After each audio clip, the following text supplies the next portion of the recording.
Hello everyone, welcome to Bevkoof IAS. Let's head on towards our lecture number 4, that is on astronomy and solar system. So today we're going to look into the questions from 1979 to till 2023, and 2024 I'll solve it for you. Got it? So let's do the reverse engineering as in all the other topics we had done so far. In 1979, asteroids, comets, meteors, and novas was asked. Got it?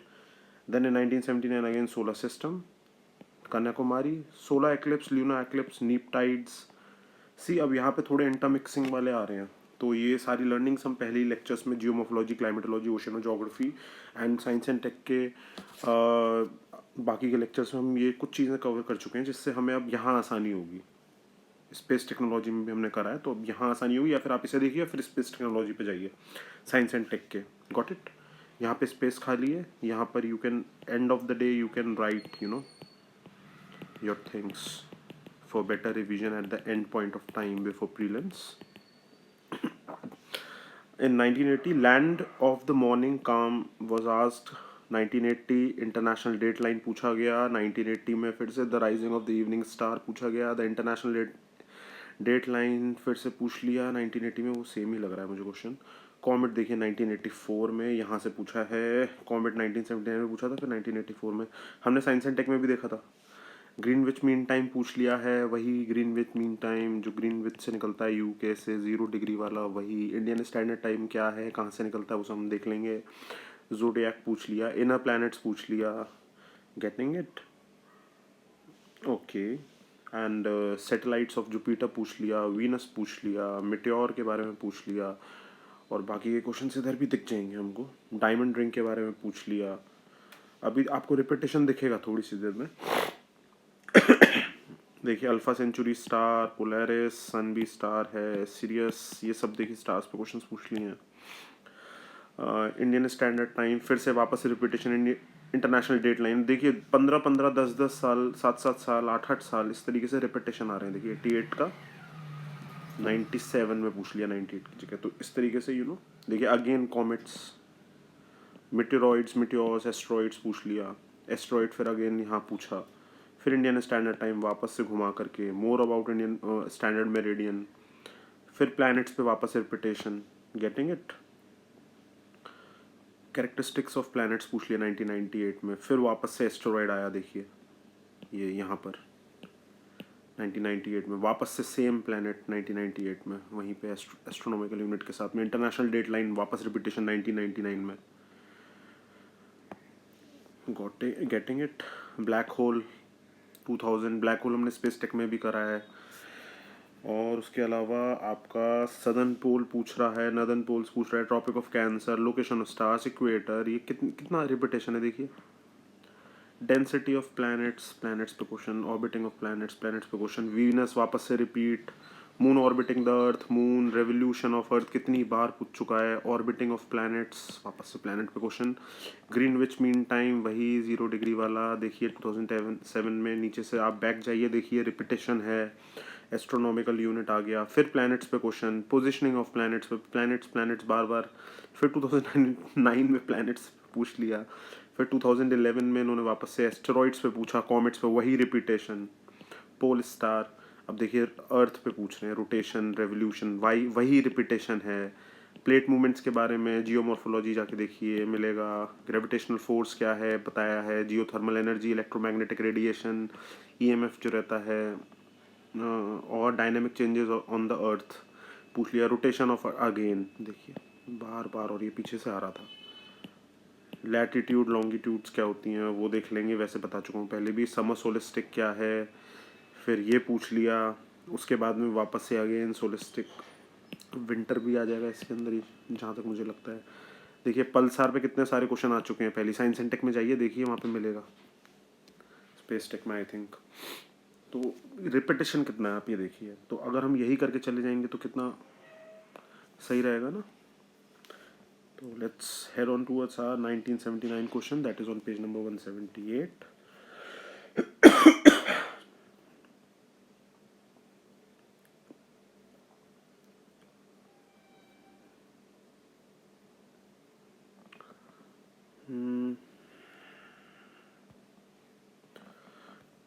1979.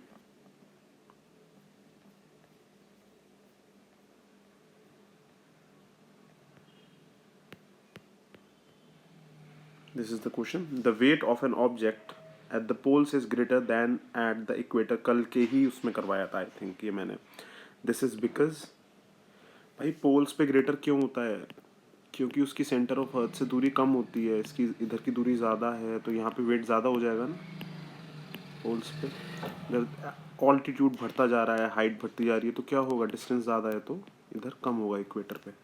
यही है answer. तो इसकी वजह से poles पे gravitational pull ज़्यादा हो जाएगा, दूरी कम है तो, और इधर दूरी ज़्यादा है. सिंपल सोचो, इस तरीके से सोचोगे हो जाएंगी चीज़ें. देखो, at the pole this force is greater as on account it has less distance from the centre of the earth. Got it. Weight के बारे में पूछा है, मास तो कांस्टेंट ही रहेगा, ये भी ध्यान रखना. ठीक है, तो gravitational pull is more at the poles. Getting it. Another question. The minor planets revolving between the orbits of Mars and Jupiter are called.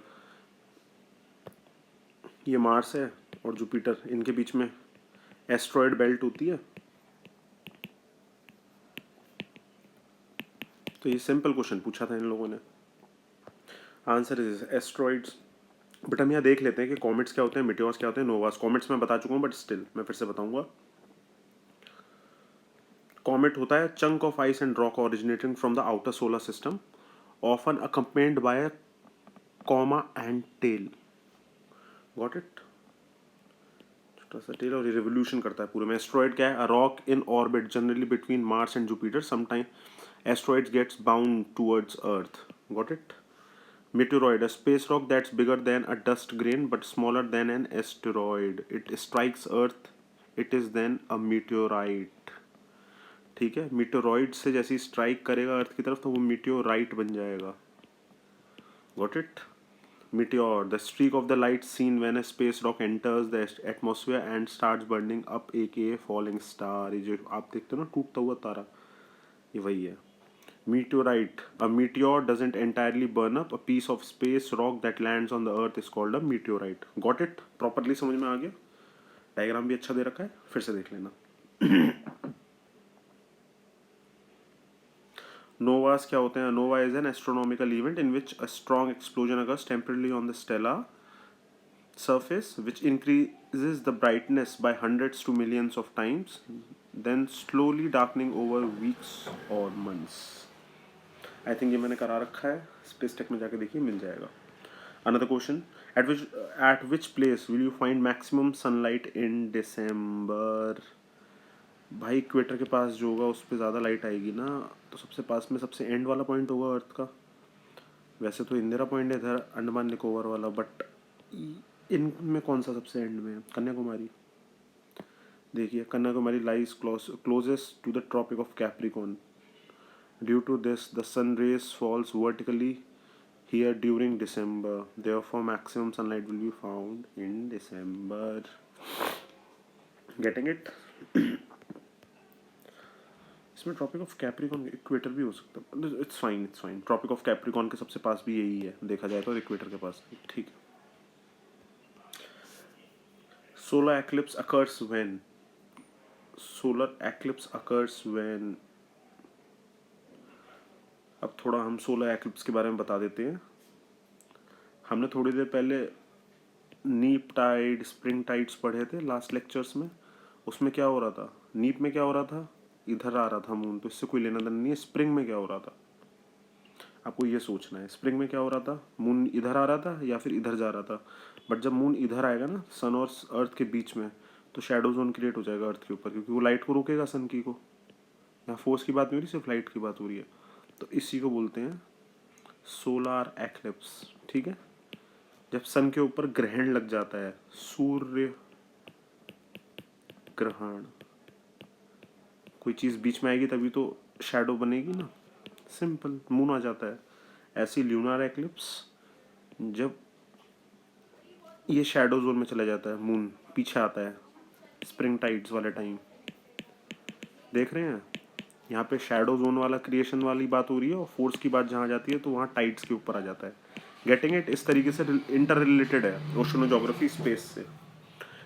या फिर आप क्लाइमेटोलॉजी भी ले लो, या फिर आप जियोमोर्फोलॉजी भी ले लो, ये सब आपस में इंटरकनेक्टेड है, हमें इस तरीके से ही करना है। ठीक है, गेटिंग इट? ल्यूनार एक्लिप्स ऐसा होता है। अब देखते हैं, solar eclipse occurs when earth comes between sun and the moon. Moon is at the right angle to the earth, नहीं भाई ये तो नीप में आएगा। Earth comes between the sun and the moon, नहीं, ये ल्यूनार में आएगा। Moon comes between the sun, yes, ये सोलर एक्लिप्स में आएगा। Sun comes between moon and earth, no, ये तो पॉसिबल ही नहीं है। The answer is C. Next question 1980, which country is known as the land of the morning काम?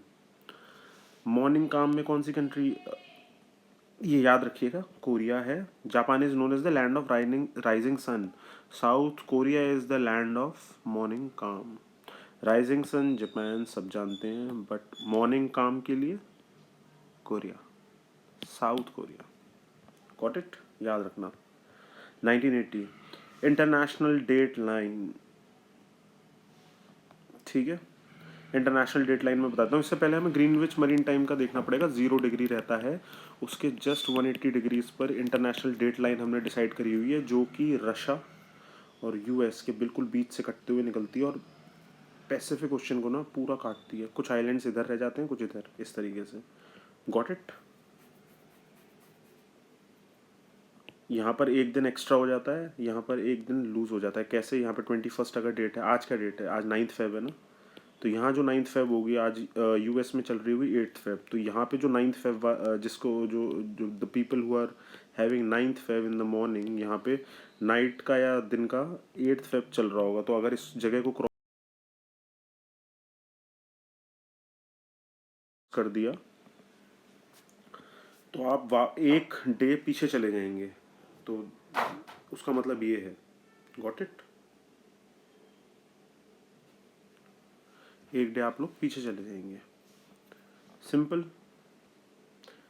तो international date line is an imaginary line of longitude on the earth surface located at 180 degree east और west of the Greenwich meridian, यानी वो 0 degree वाली Greenwich जो UK के अंदर है। Will see that too. It is an imaginary zigzag line at 180 degree meridian. The international date line passes through the Pacific Ocean. The time difference on either side of the line is 24 hours. So the date changes as soon as one crosses this line.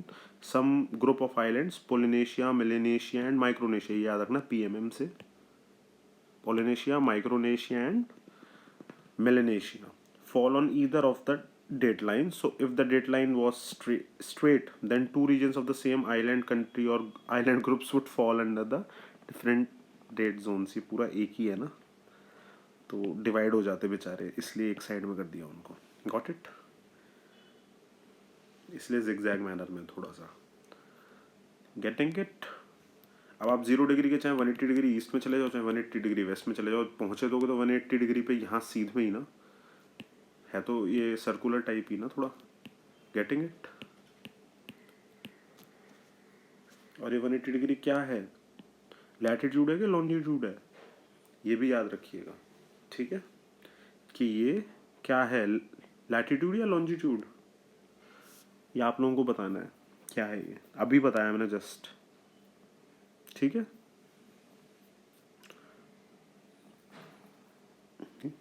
अब भी बताया था just मैंने कि latitude है कि longitude है।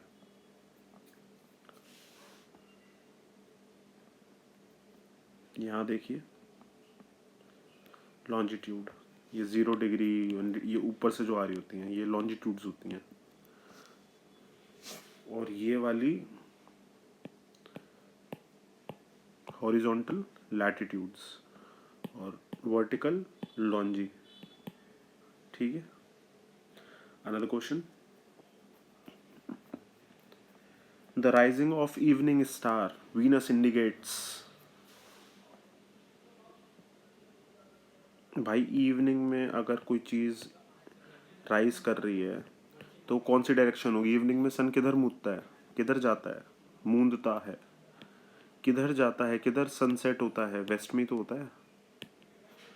और इवनिंग में जब उसका वेस्ट हो रहा है और किसी स्टार का राइज हो रहा है, इवनिंग में, the rising of evening star Venus. तो वो क्या इंडिकेट करेगा? वेस्ट को ही तो इंडिकेट करेगा। आंसर इज वेस्ट, सिंपल, इससे ज़्यादा सोचना ही नहीं है। Got it? When it is 8 a.m. on Wednesday on Greenwich, it is 10:30 p.m. Wednesday in London, New York, Hong Kong, Tokyo. सोचो।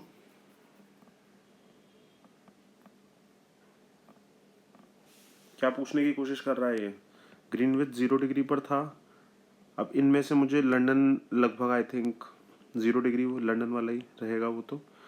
न्यूयॉर्क का पता नहीं है, हांगकांग का पता नहीं है, टोक्यो का इतना पता है कि हाँ ये इंटरनेशनल डेट लाइन के आसपास है, 180 डिग्री के आसपास तो होगा। Got it? तो जब 180 डिग्री के आसपास होगा तो 180 डिग्री का मतलब क्या है कि 0 to 180 डिग्री, और 180 डिग्री तो 360 डिग्री वापस, यानी कि 0 पर आना। तो ये 24 आवर्स के बराबर होते हैं। तो इनका हाफ है 180 डिग्री टोक्यो वाला। तो 24 आवर्स का हाफ करोगे तो 12 आवर्स। Getting it? इस तरीके से सोचो, 12 आवर्स। तो 12 आवर्स जब आप हाफ कर रहे हो तो 8 AM से आप 12 आवर लगाना, कितना हुआ? लगा के देखो, आपको अपने आप मिल जाएगा।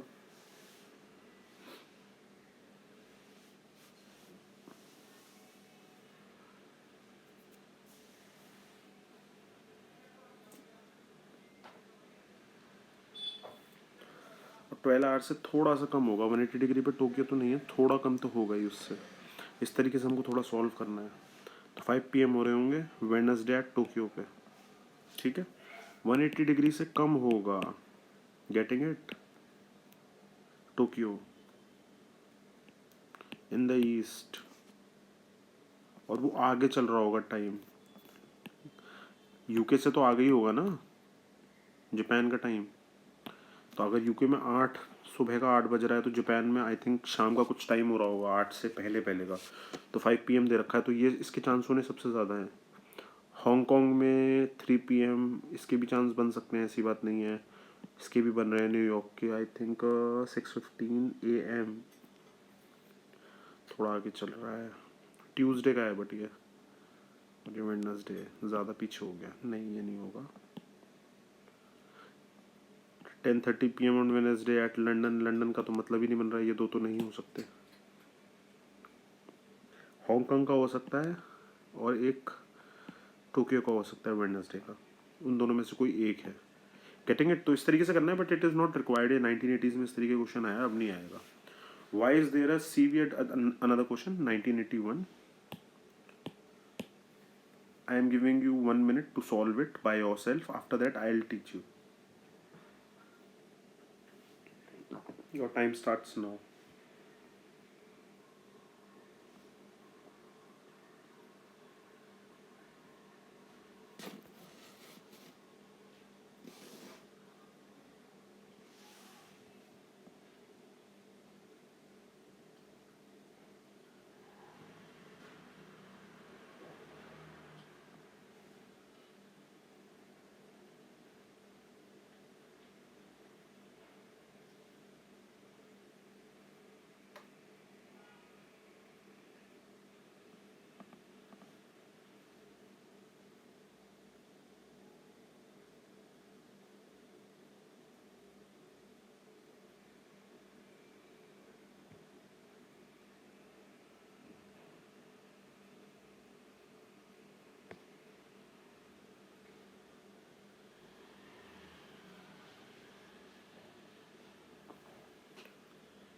The time is over now. Let's see what's the question is.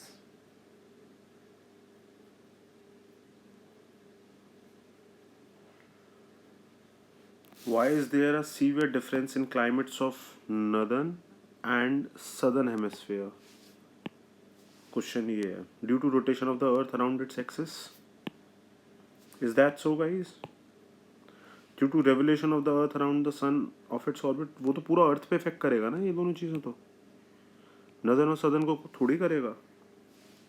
या फिर ये दोनों चीज़ें नदर्न और सदर्न को इकट्ठा इफेक्ट करेंगी?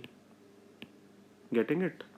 या तो ये दोनों मिल करके नहीं करेंगी या फिर दोनों मिलके करेंगी. Are you getting it? देखो answer. Both the rotation of the earth around its own axis and the revolution of the earth around the sun causes difference in the climates of northern and southern hemisphere. Also, the distribution of landmass and oceans also affect the climate of northern and southern hemisphere. Northern hemisphere has much area covered by landmass, and southern hemisphere has more are covered by the oceans. Got it? The answer is both of the above. Another question, 1981. There are two places P and Q. The longitudes of P and Q are 45 degrees and 60 degree west respectively. Longitudes की बात हो रही है. Getting it? 0 degree से किधर जा रहा है? ईस्ट में 45 डिग्री और इधर किधर जा रहा है? वेस्ट में 60 degree west. Okay. What will be the difference in the local times? Simple question है. I want you to solve it by yourself. आपको 1 डिग्री का कितना लग रहा है टाइम? कितनी देर लगती है 1 डिग्री में बताइए, या 15 डिग्री में कितना देर लगता है ये बताइए. किसी को पता है?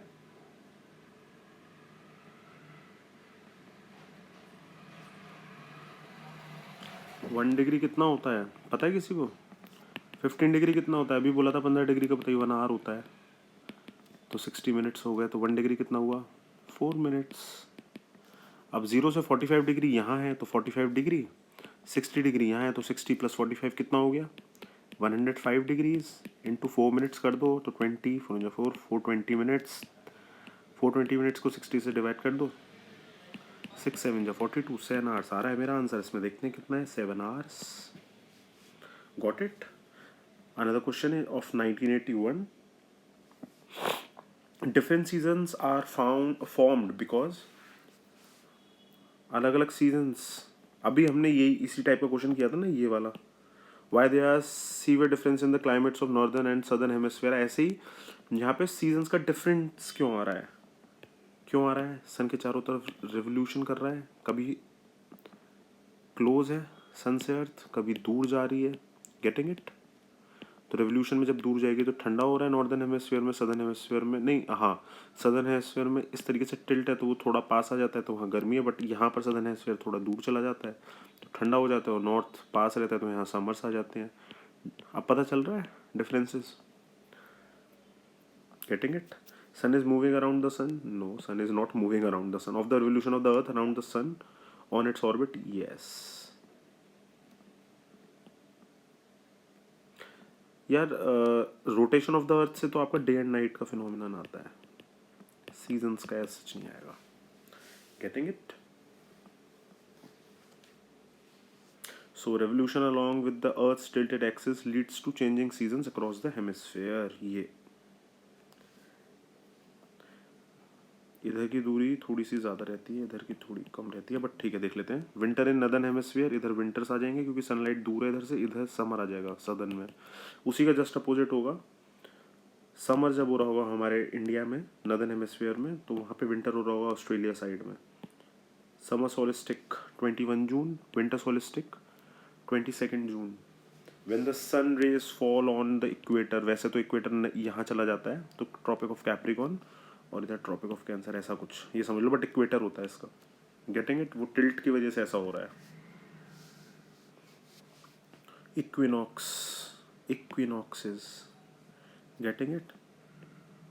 स्प्रिंग और ऑटम एक साथ. मार्च में हमारे यहाँ स्प्रिंग तो ऑस्ट्रेलिया में ऑटम.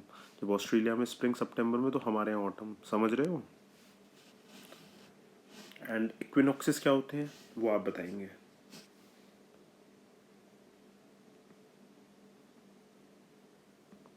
और सोलिस्टिक क्या होते हैं ये भी आप बताएंगे. वैसे हम देख लेंगे अगर क्वेश्चन आता है तो. जबरन कुछ भी याद करने की जरूरत है नहीं. Getting it? Why USSR has so many local time differences. Simple बता देता हूँ इसका direct answer. Because of long east to west stretches. इतने सारे टाइम जोन से इसलिए निकल रहा है. इतनी सारी कंट्रीज है. वर्ल्ड की सबसे बड़ी कंट्री है रशिया. ठीक है. और उससे पहले 1981 का क्वेश्चन था तो यूएसएसआर था और बड़ा. तो टाइम डिफरेंस तो आएगा ही ना. मालूम पड़ा यहाँ पे जब मॉर्निंग हो रही है यहाँ बेचारा रात के बज रहे हैं 3 बज रहे हैं और यहाँ पे मॉर्निंग कर दी तुमने। यहाँ के 3 भी नहीं, यहाँ के 2 बज रहे हो क्या पता रात के, और यहाँ मॉर्निंग हो रही है 6 बजे और तुम यहाँ पे 6 AM का टाइम डाल दो। लोग 2 बजे उठ रहे हैं रात में, कोई मतलब नहीं बनता ना। Getting it? इसलिए। और टाइम जोन कितने थे रशिया के? अभी हैं 11 टाइम जोन्स हैं, most time zones worldwide. 1983 में क्वेश्चन आता है, the same side of the moon is always seen from the earth. ठीक है। The moon rotates on its axis once in each orbital revolution. If both A and R true, but R is the reason for A. See, I don't know the answer of this and I am even confused इन दोनों statements में क्योंकि contrary हो रहे हैं, तो I won't give you any answer. मुझे इसका answer ठीक नहीं लग रहा। फिर भी देख लेते हैं reasoning. The moon orbits once every 27.3 days and spins on its axis once every 27.3 days. This means that although the moon is rotating, it always keeps one face towards us, known as synchronous rotation. This is why we never ever see the moon's near side from Earth. Getting it? अब answer होगा B. Moon 27.3 days लगाता है orbit करने में अर्थ को, ठीक है, और अपनी एक्सेस पे भी 27.3 डेज में ही घूम पाता है। तो अर्थ की ये जो साइट है, जब ये ऑर्बिट कर रहा है तो ये घूम भी रहा है। Getting it? तो ये जब अर्थ भी घूम रही है साथ में, तो ये बार बार उसी साइड में आ जा रहा है घूम फिर के। घूम तो पूरा रहा है बट वो आ जा रहा है वहीं पे। यही वो कहना चाह रहा है। इसी को बोलते हैं सिंक्रोनस रोटेशन। अर्थ के सिंक में है वो रोटेशन में, तो पता ही नहीं चलेगा। अर्थ भी घूम रही है, ये भी वहीं के वहीं घूम रहा है, तो पता ही नहीं चलेगा। रोटेट ही ऐसे कर रहा है, एक साइड को रख के अपनी इस तरफ में परमानेंटली एक साइड को रखा हुआ है, ऐसे घूम रहा है बस। वो खुद का रोटेशन कर तो रहा है बट वो रोटेशन इसके सिंक में अर्थ के। तो ये वाला जो, एक सेकेंड, ये वाला जो पॉइंट है और ये वाला जो पॉइंट है, ये रोटेट होगा, इधर आएगा, बट जब तक वो इधर आएगा ना तब तक वो यहाँ पहुँच जाएगा इस जगह पे। फिर जब वो इधर आएगा रोटेट होता हुआ तो वो यहाँ पहुँच जाएगा। जब वो इधर आएगा रोटेट होता हुआ तब तक वो यहाँ पहुँच जाएगा। Getting it? रेवोल्यूशन के साथ में रोटेशन। फिर वो यहाँ आएगा थोड़ा सा, तब तक वो यहाँ पहुँच जाएगा। Got it? यहाँ पर सॉरी, यहाँ आएगा तब तक वो यहाँ पहुँच जाएगा, फिर यहाँ आएगा, फिर यहाँ तक पहुँच जाएगा। Getting it? आया समझ में? मैं फिर से बना देता हूँ। जब वो यहाँ होगा, यहाँ से यहाँ आएगा, तब तक अर्थ का भी तो रेवोल्यूशन हो रहा होगा, सॉरी मून का, तो वो यहाँ पहुँच जाएगा। इधर मून आ जाएगा तब तक इस एरिया तक। फिर जब मून इस एरिया तक आएगा यहाँ तक, तब तक ये घूम के भी तो इधर आ गया होगा इस जगह। और ये जगह कौन सी है? ये वाली। ऐसी सेम इस जगह तक घूम के आएगा, इस जगह तक। अर्थ भी मून भी यहाँ पर होगा, यहाँ पर आ जाएगा मून तब तक। तो घूम यहाँ वाला पॉइंट, यहाँ वाला पॉइंट यहाँ तक आ जाएगा घूम के, और जब इधर आ रहा है तो ये भी इधर आएगा, इस जगह दिखेगा, और ये वाला पॉइंट यहाँ आ चुका होगा।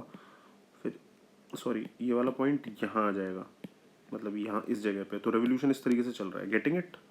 तो इसी को बोलते हैं सिंक्रोनस रोटेशन। तो ये थोड़ा सा ट्रिकी है सवाल, याद रखना। 1983 का इसका तो रट्टा लगा जाना, ठीक है।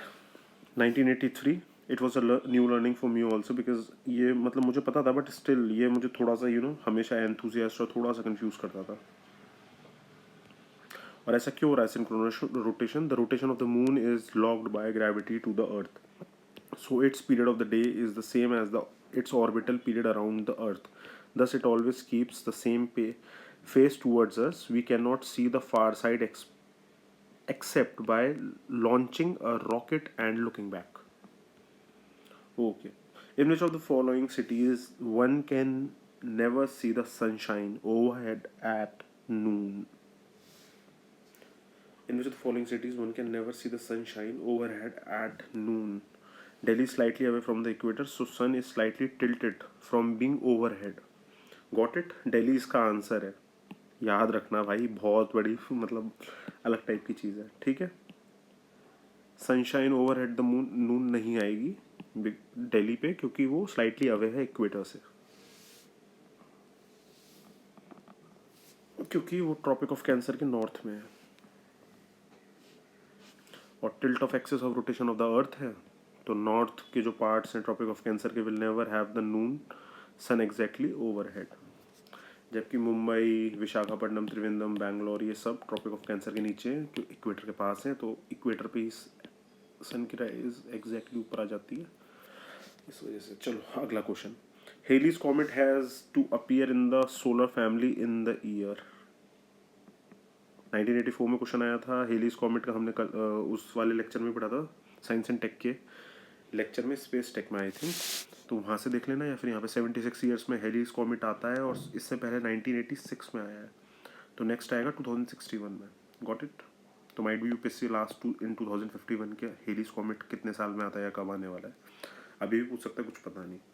Eight the centre place the Greenwich mean time is ahead by 12 hours. The place is located at a certain place, the Greenwich mean time is ahead of 12 hours. भाई 24 आवर्स में तो 360 डिग्री का रोटेशन करेगा, तो 12 hours में कितने degree का करेगा, 180 डिग्री का रोटेशन करेगा। तो 180 डिग्री का जब वो रोटेशन करेगा तो वो इंटरनेशनल डेट लाइन वाली जगह नहीं होगी 180 डिग्री, ईस्ट में और वेस्ट में दोनों आगे पीछे, क्योंकि सर्कुलर है। चाहे ईस्ट में 180 डिग्री चला जाए तो भी हाफ सर्कल पूरा कर लेगा इस जगह पे, चाहे वेस्ट में चला जाए तब भी हाफ सर्कल। तो GMT हो गया 180 डिग्री वेस्ट ईस्ट, दोनों ही इसके आंसर हैं, ठीक है। अच्छा, अहेड बाय 12 आवर्स दे रखा है, आगे चल रहा है तो वेस्ट में जाएगा पीछे की तरफ, इस वाले वेस्ट से, ठीक है ठीक है ठीक है, 180 डिग्री वेस्ट। Got it. किसी चीज़ से आगे चल रहा है तो पीछे ही होगी ना वो चीज़, तो पीछे जाएगा इधर की तरफ, वेस्ट में है 180 degree. End of the day देखा जाए तो वो ईस्ट में भी वही है, बट स्टिल इसका आंसर ए ही है, 180 डिग्री वेस्ट, क्योंकि उसमें अहेड दे दिया, बैक चल रहा होता तो ईस्ट में चला जाता। Indian standard time is determined according to the local time of which of the following longitudes. कौन सी 82.5 डिग्री लॉन्जिट्यूड है, ठीक है, याद रखना। मिर्ज़ापुर सीरीज देखिए, वहीं से निकलता है, इलाहाबाद के पास में से। अब चेंज कर दिया हो तो मुझे पता नहीं, बट मेरे को तो यही पता है, 82.5 degree east longitude. 12 constellations referred to as zodiac are imaginary region that encompasses the path of the planet, signs of the Roman gods, a group of stars, नहीं, ये है इसका answer. 12 constellations refers to the zodiac are imaginary region that encompasses the path of the planet. The 12 constellations of the zodiac family can also be seen along the ecliptic. They are Aries, Taurus, Gemini, Cancer, Leo, Virgo, Libra, Scorpion, Sagittarius, Capricorn, Aquarius and Pisces. ये राशि देखते हो ना आप लोग, राशियाँ एक दूसरे की, कि तुम्हारा ज़ोडिएक साइन क्या है, वो इमेजिनरी रीजन है that encompasses the path of the planets. Got it. Another question, which of the following is the largest of the inner planets. तो इनर प्लैनेट्स में सबसे लार्जेस्ट कौन सा है, अर्थ ही तो है, बाकी सब तो छोटे हैं ना इससे। मार्स थोड़ा सा छोटा है, मरकरी काफ़ी छोटा है, वीनस भी अर्थ के लगभग थोड़ा बराबर है, ठीक है, पर छोटा है उससे। देखो, सबसे छोटा मरकरी, मार्स थोड़ा और छोटा, वीनस लगभग बराबर, पर अर्थ बड़ा है इनसे। और वैसे सबसे बड़ा प्लैनेट आउट प्लैनेट्स में जुपिटर ओवरऑल, बट रिंग्स अगर मिला दी जाए तो भाई सैटर्न भी बड़ा है। If the difference in the time of the two places 2 hours 20 minutes, 2 hours कितने होते हैं, 120 minutes प्लस 20 minutes 140 minutes को डिवाइड कर दो, then the difference in their longitudes would be, 1 degree में कितने मिनट होते हैं, 4 minutes, तो 4 2 जा 8, 4 3 जा 12, 13 4 4 जा 20, 35 डिग्रीज आ गया। Got it. 1 डिग्री में 4 minutes, और जब 4 minutes 1 डिग्री में, तो 120 minutes कितने में होंगे, 4 से डिवाइड कर दो तो 35 आ गया। 35 क्या है, डिग्रीज है, simple. Which of the following is not a satellite of Jupiter. अब देखो जुपिटर के सैटेलाइट्स देख लो,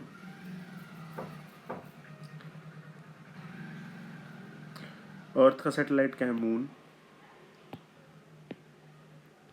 मार्स के फोबोस, डेमोस, डाइमोस, जुपिटर के याद कर लो, लो, Europa, Ganymede, Callisto. Got it. Neptune के Proteus, Triton, निरीड।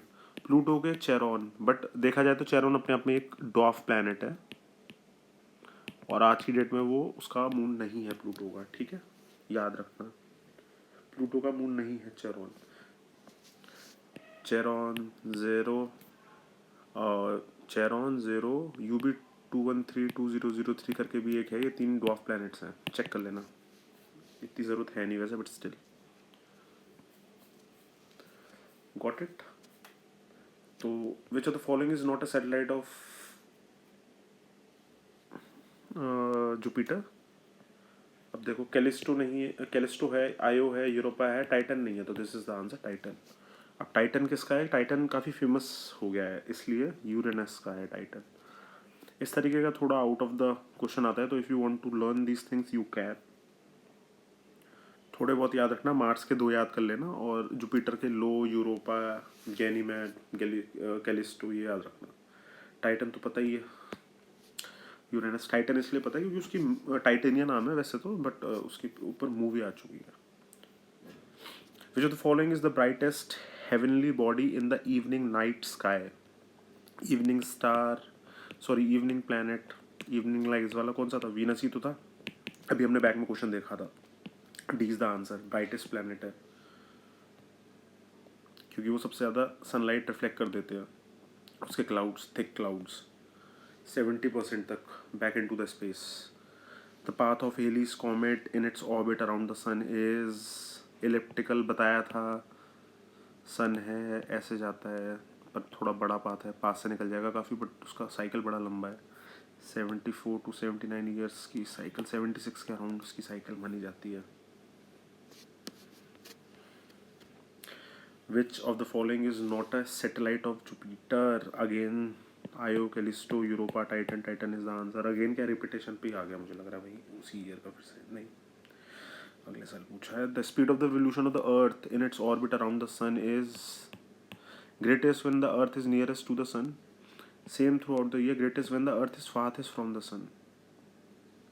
Least when the Earth is याद रखना। Earth speed is not constant as the Earth has an elliptical orbit. When the Earth is the closest to the sun यानी perihelion, it moves the fastest. Got it? जब अर्थ सन के ऐसे निकलती है पास से, यानी पेरिहिलियन, और ये वाला कौन सा होता है? Aphelion, if I am not wrong. ठीक है, पास में आएगी तो स्पीड नहीं बढ़ जाएगी और दूर जाएगी तो स्लो होती चली जाएगी, फिर पास, फिर दूर, फिर पास, फिर दूर। जाना कभी उसमें एडवेंचर आइलैंड तो आप लोग गए ही होंगे, एडवेंचर आइलैंड या फिर अलग अलग प्लेसेस, वहाँ पे आपको मिलेगा। देखना आप वहाँ पे राइड्स वगैरह देखना कि जब ऊपर से नीचे आ रहा होता है शीशो तो कितनी स्पीड बढ़ती है, फिर ऊपर जाता है स्लो हो जाता है, दूर जाएगा तो अर्थ के पास आएगा तो ऐसे ही सन के पास जब आती है तो स्पीड तेज हो जाती है, फिर थोड़ी दूर चली जाती है, इस तरीके से। ये फुल स्पीड, फिर slow slow slow slow slow, फिर फास्ट, ये ऐसे। Got it? Another question, B is the answer of this. 1991 का अगला question, seasons on the earth are caused due to the elliptical orbit of the earth, alteration, change in the speed of the revolution of the earth, inclination of the earth on its axis of rotation, differences in the amount of energy received from the sun. तो seasons अर्थ पे क्यों आ रहे हैं, क्यों आ रहे हैं बताओ? Speed of revolution के चेंज से तो नहीं आ रहे, रेवोल्यूशन से आ रहे हैं, बट सीजन क्यों आ रहे हैं अलग अलग? इसका इंक्लाइन टिल्ड है तो अलग अलग सीजन क्यों आ रहे हैं? नॉर्थ अलग है, साउथ का साइड अलग जा रहा है, तो कभी सन इधर की पास में होगा तो इधर समर आ जाएगा, और इधर दूर जा रहा है थोड़ा सन तो इधर विंटर आ रहा है। तो जिसका जो टिल्ट है उसकी वजह से दोनों हेमिस्फीयर्स में अलग अलग सीजन्स देखने को मिलते हैं। Got it? Inclination of the earth on its axis of rotation, और वैसे देखा जाए तो रोटेशन से क्या हो रहा है, डे एंड नाइट होता है सिर्फ, और उसके एक्सेस का जो टिल्ट है, रोटेशन वाला एक्सेस जो है उस पर टिल्ट जो है उसकी वजह से you know different kind of seasons देखने को मिलते हैं अर्थ पे, बट वैसे देखा जाए ओवरऑल तो वो रेवोल्यूशन से आ रहा है. Got it. Another question. on the on a half moon night, the angle between the moon and the sun when measured from the earth is about half moon. Night के बारे में बात की गई है, समझ रहे हो. सन यहाँ है, अर्थ यहाँ है और मून यहाँ है. हाफ मून यानी आधा दिख रहा है. इधर का तो दिखेगा ही नहीं, इधर इतना ही दिख रहा है, 1/4 थोड़ा और थोड़ा इधर का. Got it. तो कितने डिग्री पर है सन और मून का एंगल? 90 डिग्री पे नहीं जा रहा. इसके सीधे 90 डिग्री तो है.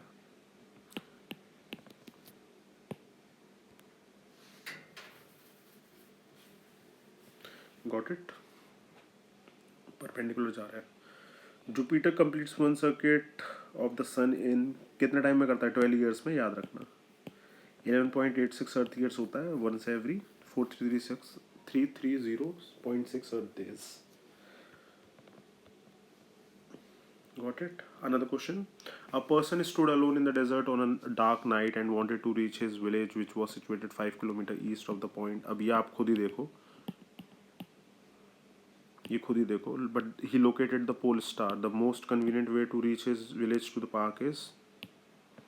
पोल स्टार नॉर्थ में होता है, उसके हिसाब से ये करेगा. ये आप लोगों का होमवर्क है, आप लोग खुद करिए. सिंपल क्वेश्चन है. मॉन्ट्रियल, ये these questions are not not required. Which of the following places have their standard times that are the same as GMT? वाह, ग्रीनविच मीन टाइम के सेम रहेंगे. ये ज़रूरी नहीं है, बट स्टिल डबलिन, मैड्रिड और Lisbon. Another question. Consider a specific point on the surface of the earth. Say the city is Delhi. The temperature at a given day or time, 12 noon, will be in general be higher in the summer than in winter. This is because वो कह रहा है कि दिल्ली मान लो, भले ही वहाँ पे एक पॉइंट है दिल्ली के अंदर, आप मान लीजिए सेंट्रल दिल्ली है, इंडिया गेट है मान लीजिए, तो वहाँ पे जो specific point the surface of the earth, temperature एक गिवन डे पर 12 बजे हायर होगा समर में then in winter. Y?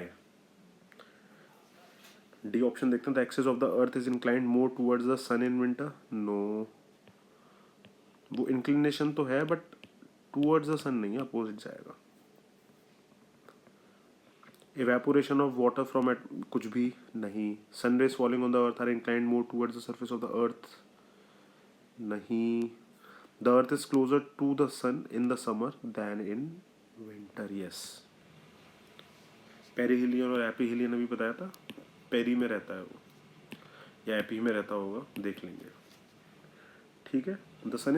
the earth is closer to the sun in the summer than in winter.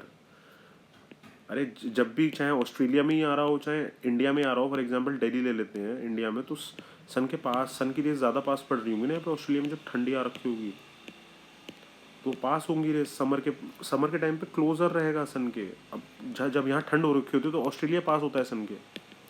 Got it. उसकी access के tilt की वजह से, और रेवोल्यूशन भी चल रहा है साथ ही साथ में. Got it.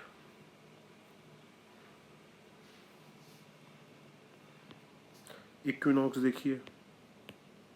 Equinox, winter solstice, summer solstice, कितनी बार आ गया बार बार डायग्राम में. I will teach you all these things, don't worry about that. The length of its day and the tilt of its axis are almost identical to those of the earth. This is true of Mars. Earth का same ही है लगभग mass. ठीक है. Got it. याद रखना. 1994 में question आता है an aeroplane takes 30 degree not required when the noon is 82 degree it is longitude along the. आप लोग खुद कीजिएगा. एक दो क्वेश्चन मैंने ऐसे सॉल्व करवा लिए. I don't think it is required now. Of the following 1 2 3 4 indicating tidal ports. ठीक है. From the given point 1 indicates Calcutta port which is a tidal port situated at river Hooghly. It will indicate Paradip port of Odisha. 3 indicates Kochi. 4 indicates of the following ports. इसमें क्या है फिर? ओह, question ही अजीब तरीके से. Not required. 1995 में अ मीटियोर इज आ गया क्वेश्चन मीटियोर पे, थोड़ी देर पहले कराया था। क्या है meteor? Rapidly moving star? No, a piece of matter which has entered the earth atmosphere from outer space. Meteoroid था, मीटियोर बना, आग लगी उसमें, उसकी टेल बन गई पूरी, वो शूटिंग स्टार की तरह दिख रहा है, वही है। और जब अर्थ पे गिर गया और थोड़ा सा पीस बच गया तो मीटियोराइट बन गया वो। ठीक है, गॉट इट।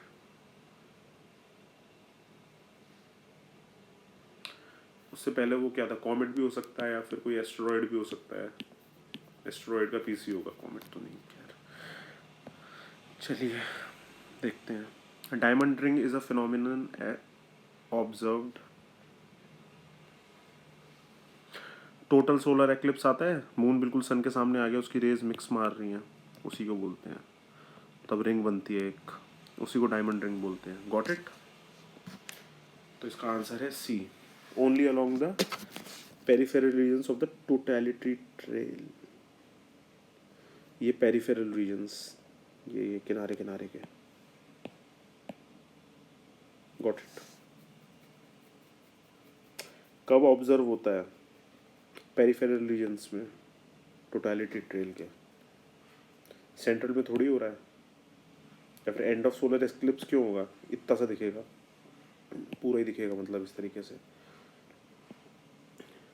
स्टार्ट में भी नहीं दिखेगा, स्टार्ट में थोड़ा वैसा ही, बिल्कुल बीचों बीच में होगा। ठीक है, जब थोड़ा बाहर से ऐसे लाइट्स आ रही होगी। You have to think like this यार, इसमें कुछ करवाया नहीं जा सकता, इसी तरीके से सोचना है आप लोगों को। Which one of the following stars is nearest to the earth? Sun है, सिंपल, सबसे पास का स्टार सन ही है। Got it. फिर भी देख लीजिए, 5 लाइट ईयर्स तक है इस सर्कल में अंडर। प्रॉक्सिमा सेंचुरी सबसे नियर है सन के बाद में, फिर 10 लाइट ईयर साइकिल के अंदर काफ़ी सारे हैं, साइरस भी है, वुल्फ, ल्यूमिन। Got it. प्रॉक्सिमा सेंचुरी के बाद आएगा आपका अल्फा सेंचुरी, आई थिंक, और अल्फा सेंचुरी बीटा। ठीक है, Barnard stars, Ross stars. Got it. In the Earth's direction, rotation is reversed. What should be the IST when it's noon at international date line? अब ये simple question है, अपने आप खुद solve कीजिए। The group of small pieces of rock revolving around the sun between the orbits of the Mars and Jupiter, अभी कराया था थोड़ी देर पहले, क्या होते हैं? एस्टेरॉइड्स। मीटियोर्स, मीटरॉइड्स तो नहीं होंगे, कॉमेट्स नहीं होंगे, हेरिस कॉमेट टाइप है उसका एग्जांपल। एस्टेरॉइड तो जुपिटर और मार्स के बीच में रहते हैं, वही है, सिंपल। ये मार्स है और देखो ये जुपिटर, इनके बीच में कितने सारे हैं, ये पूरा एरिया एस्टेरॉइड से भरा हुआ है। Got it. Another question, consider the following statements regarding asteroids. Asteroids are rocky debris of varying size obtaining in the sun. Most of the asteroids are small, but some have a diameter as large and 1000 kilometers. Okay, fine. हो सकता है किसी किसी का, तो सम बोला है उसमें, सम प्रोबेबिलिटी हाई हो गई, मतलब इस तरीके से थोड़ा अप्रोच लगाइए, हो सकता है। Asteroids are rocky debris of varying sizes orbiting the, हाँ ठीक है। The orbit of asteroids lie between the orbits of Jupiter and Saturn. C गलत, जुपिटर एंड मार्स अब भी देखा था जस्ट हमने। Got it. Answer is C, 1 and 2 are correct. When there is noon at IST, देखिए ये आप खुद कीजिएगा, it's not you know that much for GS, पहले पूछता था। which match the list with list 1 with list 2 and select the correct answer using the codes given below in the list. Codes given below the list. Smallest planet of the solar system, Pluto. अब तो शायद list से हटा दिया है। Largest planet of the solar system, Jupiter. Planet second from the sun in the solar system is Venus. Planet nearest to the sun is Mercury. Got it? Done. D is the answer. 4 3 2 1 match कर लीजिएगा, मैंने बता दिया answer. कुछ चीज़ें तो खुद से भी हो जाती हैं, सिंपल है, बच्चों वाला क्वेश्चन है। Because the following statements regarding asteroids के बारे में स्टेटमेंट क्या है? Asteroids are rocky debris of various sizing orbiting the sun. Yes, same statement उठा के पूछ लिया पुराना वाला. Most of the asteroids question भी लगभग सेम ही है. वही क्वेश्चन तो नहीं है कहीं है 1998 में. सेम क्वेश्चन वापस से इन लोगों ने इसमें डाल दिया एक्स्ट्रा. मार्स है, ठीक है. सी आंसर है. Another question. One astronomical unit is the average distance between. थोड़ी देर पहले आई टोल्ड यू एक एस्ट्रोनॉमिकल यूनिट कितना एवरेज डिस्टेंस है अर्थ एंड सन के बीच का डिस्टेंस जो है, अर्थ और सन के बीच का जो डिस्टेंस है उसको वन एस्ट्रोनॉमिकल यूनिट हम मानते हैं. ठीक है, एवरेज डिस्टेंस को. Got it. अनदर क्वेश्चन, ये रिपीट होगा अभी 2007 में. ये 2007 में फिर से क्वेश्चन रिपीट होगा. ठीक है, यहाँ दिया हुआ है ना. It has been discussed previous 2007 में. अ शिप सेलिंग फ्रॉम ये you have to do it by yourself. इस टाइप के क्वेश्चन अब नहीं आ रहे हैं, और आ भी रहे हैं तो आप खुद से कर लो. मैंने अच्छे से समझा दिया पहले. A black hole is a body in space which does not allow any radiation to come out. This property is due to its very small size या very high density. Very high density answer ये है. Black hole में पहले करा चुका हूँ, वहाँ से कर लेना. Another question. If the stars are seen to rise perpendicular to the horizon by an observer, he is located on the star जो है वो perpendicular दिख रहा है horizon से observer के. यानी observer अर्थ के किसी कोने पे खड़ा है, वहाँ से उसको उसके जस्ट सर के ऊपर perpendicular दिख रहा है, ऐसे इस तरफ. जस्ट ऊपर नहीं, perpendicular दिख रहा है, 90 डिग्रीज में दिख रहा है. तो वो कहाँ है? होराइजन के परपेंडिकुलर में. Getting it? इस तरीके से ऊपर होराइजन की तरफ देख रहा है, उसके परपेंडिकुलर दिख रहा है ऐसे. तो वो कहाँ खड़ा होगा? खुद सोचिए. इक्वेटर के ऊपर. ठीक है, उसको प्रॉपर नॉर्थ में दिख रहा है स्टार, इक्वेटर के ऊपर है. Got it? होराइजन से. नॉर्थ पोल पे होता तो जस्ट सर के ऊपर ही दिख जाता कि भाई मैं नॉर्थ में ही खड़ा हूँ. Got it? Another question. Which of the following statements. अच्छा, इसका आंसर भी मैं बता देता हूँ. इक्वेटर है ये, वैसे तो आपके सामने ही आंसर है. Which of the following statements is correct with reference to our solar system. ठीक है. The earth is the densest of all the planets in our solar system. The predominant element in the composition of the earth is silicon. Okay, the sun contains 75% of the mass of the solar system. No, this is wrong. The diameter of the sun is 199. ना. Predominant element देख लेते हैं कौन सा अर्थ के अंदर. The earth crust has approximately oxygen 46%, silicon 28%. Got it? तो ये भी गलत हो गया. एक बचा ए. तो डेंसेस्ट प्लैनेट अर्थ ही है सोलर सिस्टम में. Got it? अर्थ की सबसे ज़्यादा है, फिर मरकरी की, फिर वीनस, और सबसे कम डेंसेस्ट कौन सा है? सैटर्न. 5 टाइम्स से भी ज़्यादा कम है अर्थ से, तो 6-7 टाइम्स डाउन. 4.5 या 5 टाइम्स यूरेनस की है डाउन अर्थ से. Got it? EMV से याद कर लो. डेंसिटी सबसे ज़्यादा अर्थ की, फिर मरकरी की, फिर वीनस की, और EMVM फिर मार्स की. सबसे कम सैटर्न की है. ठीक है, याद रखिएगा. Another question. 2003. Among the following which planet takes the maximum time for one revolution around the sun. थोड़ी देर पहले करा था. जुपिटर कितने साल की साइकिल लगती है, कोई बताएगा मुझे? अभी करा था थोड़ी देर पहले. Got it? I am giving you 20 seconds. No, I will give you 10 seconds to आपको जुपिटर की साइकिल बतानी है कितने होती है. I will count for 10. 1 2 3 4 5 6 7 8 9 10. याद आया किसी को? भाई 12 ईयर्स की साइकिल थी, बताया था अभी थोड़ी देर पहले. जाओ बैक जाके देखो, चेक करो. Another question. In 2005 it was asked, the existence of human life on Venus is highly improbable. assertion है. उसका रीज़न दे रखा है, Venus has an extremely high level of carbon dioxide in its atmosphere. हाँ भाई ये सही है, हाईली इम्प्रोबेबल है, वो तो हम जानते ही हैं कि और किसी प्लेनेट पे वरना लाइफ होती ना, प्रोबेबल होता तो। वीनस का जो एटमॉस्फेयर प्रेशर है ना, एटमॉस्फेरिक प्रेशर 100 टाइम्स है greater than earth and contains approximately 95% carbon dioxide. It is highly unlikely that there are life forms there. Got it?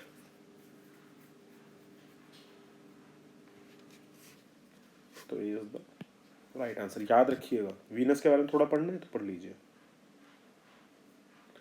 Venus has extremely dense atmosphere, 96% carbon dioxide, 3.5% nitrogen, surface temperatures 3735 Kelvin due to greenhouse gas effect CO2, and the pressure of the surface of Venus is about 93 times that at Earth. Earth's okay. Venus extreme temperature and atmospheric pressure makes human life Venus unlikely. It is closest planet to Earth. It is also known as evening and morning star, seen in east in the morning and west in the evening. Got it? It has no satellites. Okay.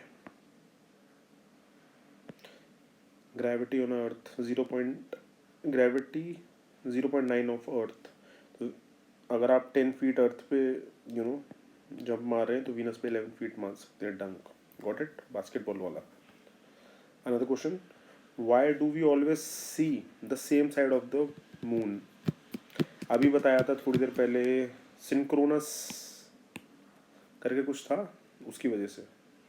The same face of the moon is always present on the to the earth assertion. Yes. The moon rotates about its axis 23.5 days. No, 27 point something था, 27.5, 23.5 नहीं था। देखिए 2005 में वापस repeat होकर के किस तरीके से आया। At the same time that it takes to orbit, the moon rotates slowly than the earth and takes just 27 days to complete one rotation. Got it? तो B तो नहीं हो सकता। A is correct. तो A is true but R is false. Got it? Are you guys getting it? Another question. पीछे जाइए अगर फिर से याद नहीं आ रहा तो, बैक जाइए, रिवाइंड कीजिए और देखिए। 2006. What is the approximate mean velocity with which the Earth moves around the Sun in its orbit? 30 kilometre पर सेकेंड याद रखिए और आगे बढ़िए। ज़्यादा ज़रूरत नहीं है इसको जानने की। 2006 में assertion. To orbit around the sun, the planet Mars take lesser time than the time takes by Earth. अच्छा, the diameter of the planet Mars is less than that of the Earth. Yeah, this is true. R is true. But ये less time लग रहा है इसको time taken by Earth, ये this is wrong. देखो कितना time लग रहा है रेवोल्यूशन में। मार्स को लग रहा है 1.88 ईयर्स। मार्स को लग रहा है 1.88 ईयर्स। अर्थ से कम सिर्फ 2 ही हैं, वीनस और मरकरी, क्योंकि इनकी ऑर्बिट्स छोटी हैं अर्थ से। इतनी बड़ी ऑर्बिट्स में कैसे कर लेगा? बहुत तेज चलना पड़ेगा मार्स को, वाट लग जाएगी, समझे? तो ये तो रॉन्ग है। वीनस और मरकरी ही अर्थ से पहले हैं बस। ठीक है, are you guys getting it? और सब ऑर्डर के हिसाब से ही है। सबसे ज़्यादा टाइम नीचे की तरफ नेपच्यून को लग रहा है, एक ह्यूमन बीइंग से भी ज़्यादा लाइफ, ह्यूमन बीइंग की लाइफ से भी ज़्यादा। यूरेनस को पूरा एक ह्यूमन बीइंग की जितनी लगभग लाइफ के बराबर लग जाता है। एवरेज लाइफ से भी तो ज़्यादा ही लग रहा है। ठीक है, ओके फाइन। अनदर क्वेश्चन,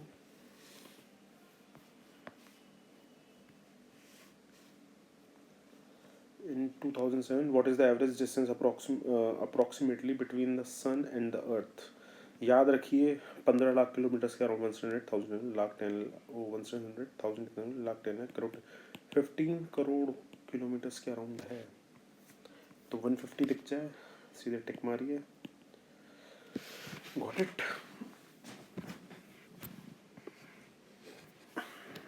आगे बढ़ते हैं। किलोमीटर्स में है, 15 के बाद 7 जीरोज या फिर 150 के बाद 6 जीरोज, याद रखना किलोमीटर्स में। और अगर मीटर्स में होता तो 15 के बाद में कितने जीरोज होते? 5 जीरोज। या फिर 150 के बाद में 4 zeros. Got it. नहीं, बढ़ जाते किलोमीटर, डबल और ज़्यादा बढ़ जाते, 8 हो जाते. 150 के बाद में 8 zeros या फिर 15 के बाद में 9 zeros मीटर्स में होता था. Got it. Let's head on towards another question. In order of their distances from the sun, which of the following planets lie between Mars and Uranus? The Mars और Uranus के बीच में कौन कौन से हैं?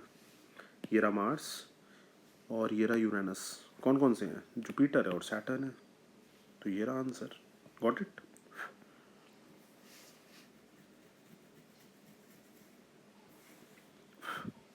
भाई सबसे पहले मर्करी है, फिर वीनस है, फिर अर्थ है, फिर मार्स है, बीच में एस्ट्रॉयड बेल्ट है, but these are not planets. Jupiter है, फिर सैटर्न है, यूरेनस, नेपच्यून और उसके बाद में प्लूटो. क्यूपिलिया बेल्ट प्लूटो के बाद है. ठीक है, Kuiper belt. Another question. Which of the following planets has the largest number of natural satellites और मून? सबसे ज़्यादा किसके थे? याद आया कुछ? जुपिटर के. ठीक है, बट 2019 की न्यू फाइंडिंग में क्या हुआ? सैटर्न के सबसे ज़्यादा. अभी हमने थोड़ी देर पहले देखा था ना, सैटर्न के बहुत सारे मून्स हैं. 20 न्यू मून्स मिल गए. बट तभी के तभी 12 new moons of Jupiter were recently discovered in Feb 2023, bringing the total two 92. वापस से जुपिटर के हो गए. Got it. याद रखना, जुपिटर के सबसे ज़्यादा हैं, उसके बाद सैटर्न के हैं. जुपिटर के 92 मून्स हैं, सैटर्न के 82 मून्स हैं. इन दोनों के बीच में कंपटीशन होता ही रहता है. Another question. What is the difference between the asteroid and comets? अब एस्ट्रॉइड्स में और कॉमेट्स में क्या डिफरेंस है? सिंपल है, इतने सारे क्वेश्चन कर ही नहीं है, कर ही लोगे. Asteroids are small rocky planetoids with, while comets are frozen, are formed of frozen gases held together by rocky and metallic material. Okay, fine, this is fine. comets frozen gases होती हैं और rocky या metallic material से हो सकती हैं. ठीक है. ये प्लैनेटॉइड्स होते हैं. एस्ट्रॉइड्स हमने अभी देखा था 1000 किलोमीटर तक भी जा सकते हैं. Asteroids are found mostly between the orbits of Jupiter and Mars, while comets are found mostly between Venus. C, यहाँ खेल गया, वाइल लगा दिया और खेल गया. ये रॉन्ग है. इस तरीके से देखते रहना है. ठीक है. कॉमेट्स तो भाई ऑर्बिट करते हैं ना. ये बिटवीन कहाँ से हो गया? वीनस एंड मर्करी के नहीं है ना. रॉन्ग है ये. तो सेकंड नहीं हो सकता, तो सेकंड हटा दिया, सेकंड हटा दिया. फर्स्ट सही था और थर्ड भी सही है, तो बी इज द आंसर. फिर भी हम थर्ड देख लेते हैं. Comet show up perceptible glowing tail while asteroids do not. Yes, this is true. Got it. आपको डिफरेंसेस देखने हो तो यहाँ से देख लीजिएगा, बट मैंने कई बार बता दिया है, तो I don't think it is required more than this. 2012 में क्वेश्चन आता है, a person stood along in a desert. ये आप खुद ही सॉल्व कीजिए. वापस से सेम क्वेश्चन है, वो सेम रिपीटेशन है जो हमने पहले देखा था. Got it. उठा के सीधे यहाँ डाल दिया फिर से. ऐसे ही करता है यूपीएससी. फिर आप कहते हैं करंट अफेयर्स से आ रहा है. स्टैटिक कर लो. Consider the following. 2013 में क्वेश्चन आता है, consider the following: electromagnetic radiation, geothermal energy, gravitational force, plate movements, rotation of the earth, revolution of the earth. Which of the following is responsible for bringing dynamic changes on the surface of the earth? Electromagnetic radiation, yes, it can bring. Geothermal energy, yes, it can bring. Gravitational force, yes, it brings up. Plate movements बिल्कुल. Rotation of the earth day and night का shifting भी डालता है. हाँ, changes लाता है. Revolution of the earth, yes, it also does. सारे ही हैं इसके तो फिर I think.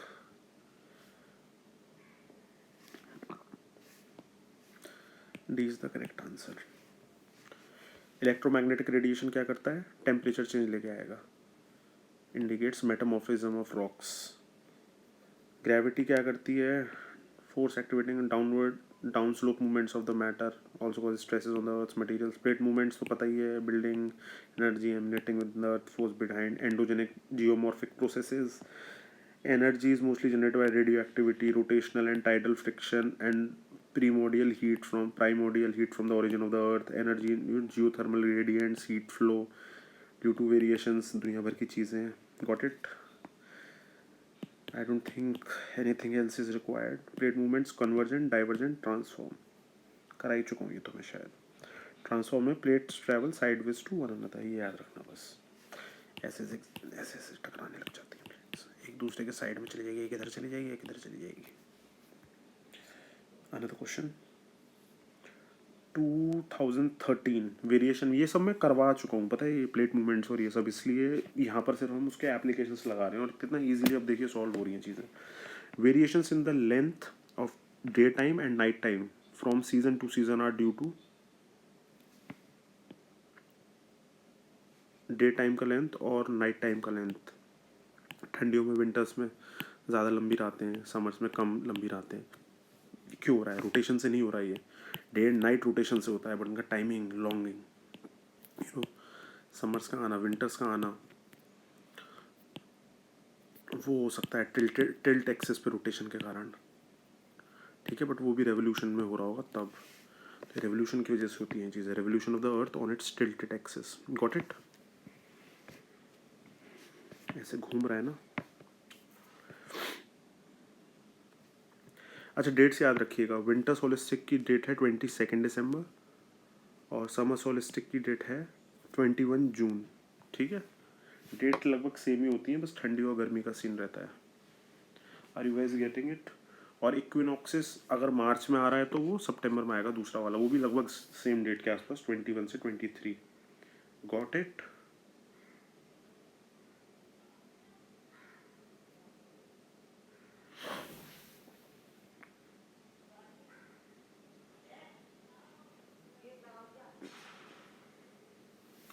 Got it?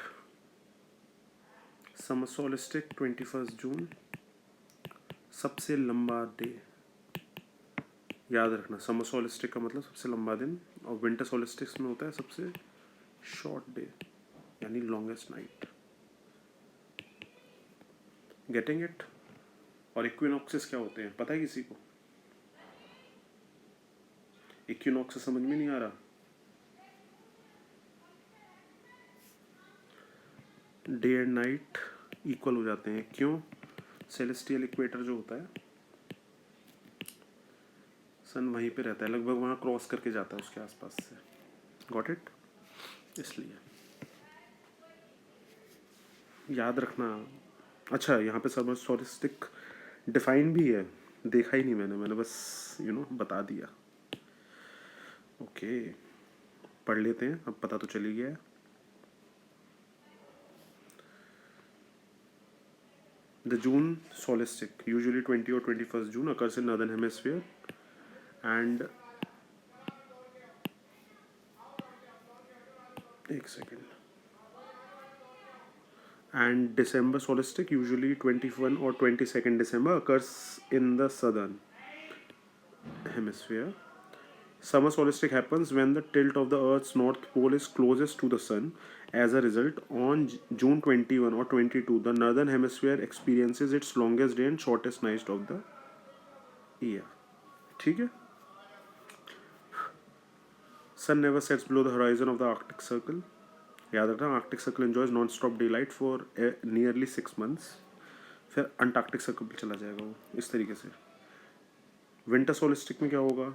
Sunlight falls straight over the tropic of Capricorn. Got it? Winter में ट्रॉपिक ऑफ कैप्रिकॉन पे लग रहा है नीचे, तो during the winter as a result it is in winter in the north and the summer in the south. For almost 6 months, the Antarctic Circle saw non-stop light. At the Antarctic Circle, the sun never sets below the horizon. Got it?